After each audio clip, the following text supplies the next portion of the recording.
Bonjour à tous, merci de choisir BSC Télévision pour vous informer. À la IN, à l'Assemblée nationale, les députés provinciaux et nationaux du Nord Kivu se sont réunis mercredi 23 mars au Palais du Peuple pour évaluer la situation sécuritaire dans leur province. Ces élus du Nord Kivu ont entre autres préconisé la levée de l'état du siège et instauré de l'état d'urgence sécuritaire. Suivez les détails avec Josué Kalamba. 11 mois après la mise sous état de siège de leur province, les députés provinciaux et nationaux du Nord Kivu constatent des avancées sécuritaires depuis la mutualisation des forces entre les armées congolaises et ougandaises contre les ADF. Aussi proposent-ils des mesures d'assouplissement de l'état de siège en vigueur dans leur province depuis le 6 mai 2021. Dès l'état de siège, les élus provinciaux et nationaux proposent l'instauration de l'état d'urgence avec l'administration civile. De ce fait, ils renvoient les militaires au front pour combattre l'ennemi.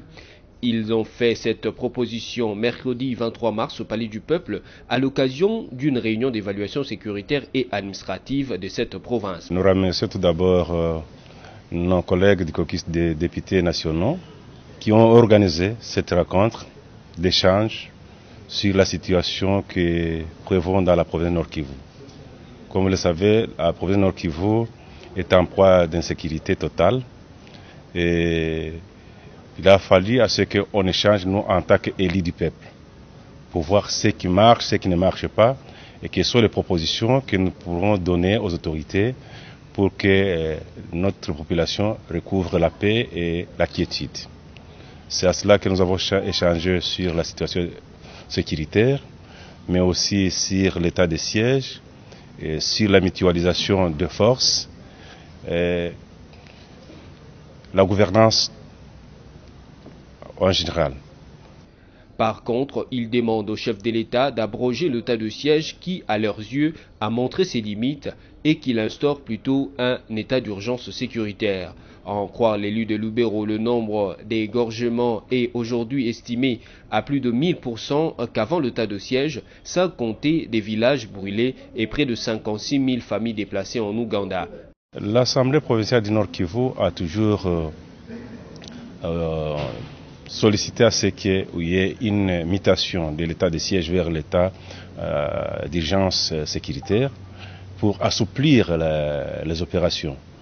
Mais pour aujourd'hui, comme vous le savez, il a plu au chef de l'État de faire la mutualisation des forces FARDC et PDF et les opérations évoluent bien. Les informations que nous avons eues ici, c'est qu'ils sont limités dans l'espace et nous pensons que si on élargissait leur champ d'opération, on peut carrément décharger les militaires qui restent comme des administratifs pendant que les administratifs sont là en congé. Le gouvernement a adopté le 4 mars la modification de l'ordonnance du 3 mai 2021 portant proclamation de l'état de siège en Ituri et au Nord Kivu. Cette modification consistera notamment à circonscrire l'action répressive des juridictions militaires dans les provinces sous état de siège à des infractions d'une certaine gravité. Histoire politique du Congo, le 24 mars marque le 53e anniversaire de la disparition du président Joseph Kasavubu, l'un des principaux pères de l'indépendance nationale et le premier président de la République démocratique du Congo qui retenir de son parcours.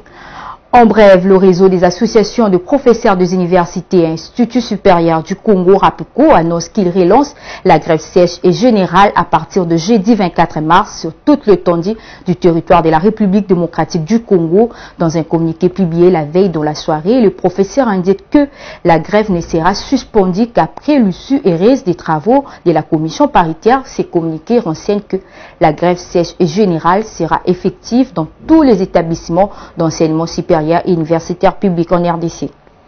Parlons sport dans ces bulletins. Le Premier ministre Jean-Michel Samalukonde se rendit mercredi dans l'après-midi au lieu d'entraînement de l'OPA au stade de Martyr, une manière pour le chef du gouvernement de leur apporter le message d'encouragement du président de la République Félix-Antoine Tshisekedi. Images et commentaires. La République démocratique du Congo est déterminée à obtenir la qualification pour la Coupe du Monde Qatar 2022. Ce 48 ans après. C'est dans cette optique et dans le cadre du match de barrage aller prévu ce vendredi 25 mars que le Premier ministre Jean-Michel Samalukonde, au stade des Martyrs, a apporté aux joueurs le message d'encouragement du président de la République Félix-Antoine Tshisekedi, ainsi que de toute la population congolaise qui attend la grande victoire. Le message que je suis venu apporter à nos vaillants léopards, c'est d'abord un message d'encouragement de la part du président de la République, le premier sportif du pays, pour vraiment assurer que tout le pays derrière lui est avec eux pour cette victoire. C'est un moment historique et donc je voulais les assurer qu'ils ont bien sûr tout le soutien de toute la population congolaise et que nous, notre travail, c'est de les accompagner, de mettre en œuvre tout le nécessaire pour qu'ils puissent atteindre cette victoire. J'ai mentionné que nous mettions Dieu à contribution. Ça m'a fait plaisir de les voir prier et en entame d'entraînement et à la fin, parce que c'est avec Dieu que nous vaincrons. Et j'ai surtout tenu à leur rappeler que nous sommes à l'aube d'un moment historique. 48 ans après, nous croyons. Tout le peuple congolais croit que c'est possible qu'on fasse la différence. Et cette histoire, ça s'écrit maintenant. Ça s'écrit avec chacun d'entre eux. Leur nom sera écrit dans l'histoire et tout le peuple congolais s'en souviendra. Et on reste convaincu que non seulement avec la présence du chef, parce qu'il ne veut pour rien au monde manquer ce match, être ici pour encourager nos léopards, mais avec toute la population congolaise, nous allons arracher cette victoire que nous voulons d'abord ici et puis concrétiser au Maroc où nous aurons ce match retour et finalement cette participation à la Coupe du Monde au Qatar. Le Premier ministre a par la même occasion rassuré du soutien sans faille du gouvernement de la République. Il a appelé les léopards à tout mettre en œuvre pour remporter cette victoire afin d'écrire une nouvelle page de l'histoire du football 48 ans après. Toujours en sport, à 48 heures du match RDC-Maroc demain vendredi 25 mars à Kinshasa, la température monte ou baisse, c'est selon dans le décan. Si dans la capitale congolaise, cette rencontre est entendue avec un brin d'effervescence, les camps adverses, quant à lui, dénoncent ce qu'il qualifie de mauvais comportement de l'équipe hôte. En témoignage, la lettre de protestation de la Fédération royale marocaine de football. Suivez. Dans une lettre adressée à la CAF avec des images et photos à l'appui, dont une copie est parvenue mercredi 23 mars à la presse, la FECOFA a rejeté les accusations mensongères auxquelles la Fédération royale du football marocain a porté à la CAF sur les conditions d'accueil de leur délégation à Kinshasa. Selon la fédération, la planification a été faite dans la journée par les services attitrés et l'officier de sûreté et sécurité de la FECOFA, le colonel Tozindala, et l'un des protocoles de la FECOFA, Philippe Mouyoyo, étaient des bonnes heures pour les accueillir. La FECOFA était à l'aéroport avec un bus de très bonne qualité et une Jeep de marque Prado. Mais leur équipe d'avance a loué à notre insu un autre bus, certainement pour éviter de monter à bord de bus de la FECOFA, peut-on lire. Au sujet de la sécurité de l'équipe marocaine, le numéro 1 du football congolais rapporte que la délégation marocaine a été escortée de l'aéroport jusqu'à leur hôtel par les éléments de la police nationale congolaise. Nous sommes désolés du mauvais choix qu'ils ont opéré, mais cela ne peut être nullement imputé à la FECOFA. Et par conséquent, demandons à la FRMF le retrait des propos infondés contenus dans leur correspondance pré-rappelée, conclut-elle. Dans une lettre adressée mardi 22 mars à la CAF, la Fédération royale marocaine de football a déclaré qu'aucun représentant officiel de la FECOFA était présent à l'aéroport pour les accueillir. Également, le bus loué ainsi que la société privée de sécurité louée à 3500 Américains le jour durant leur séjour n'y étaient pas. Elle demande ainsi à la CAF de prendre les décisions nécessaires et réglementaires pour que de tels actes anti-fair play soient sanctionnés et ne se reproduisent pas.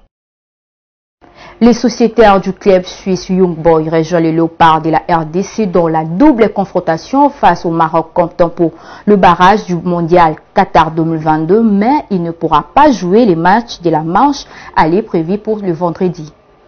Le feuilleton retour de Meshak Elia parmi les léopards est décidément un film à rebondissement. L'arrivée du protagoniste à Kinshasa à l'occasion du rassemblement des athlètes retenus pour la double confrontation face au Maroc dans le cadre de barrage pour la Coupe du Monde au Qatar 2022, cette arrivée, d'abord annoncée pour le lundi 21 mars, ensuite pour le mardi 22 mars, n'est plus certaine. Selon des sources concordantes, la formation suissesse des Young Boys, au sein de laquelle évolue cet ailier gauche congolais, bloquerait le joueur, prétendant les protéger contre toute menace sur le sol congolais. D'autres sources, par contre, accusent l'agent algérien de Meshak Elia qui aurait influencé cet ancien de tout-puissant Mazembe afin qu'il se désiste.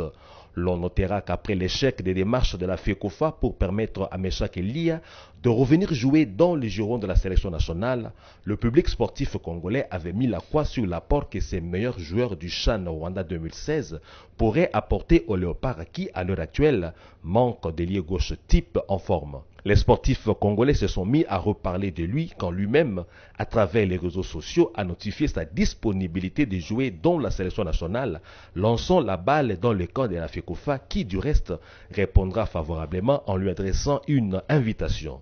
Ce revirement de la situation ou cette ritournelle de Meshak Elia a tout pour aigrir les Congolais contre lui. Ce bulletin d'information est terminé. Merci de l'avoir suivi.